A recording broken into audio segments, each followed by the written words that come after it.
Hello everybody and welcome. In this video I will show you how to add your headphones OPPO ENCO BUDS 2 to the application.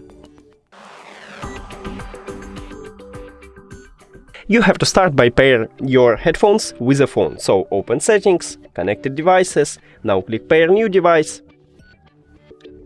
And now we should see it on the list, because it entered to pairing mode automatically. So just click on it to pair, and then click Pair. Now hide the settings and open the application.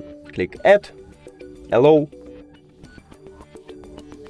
Should I click again? Yes. Now click Connect. And we did it!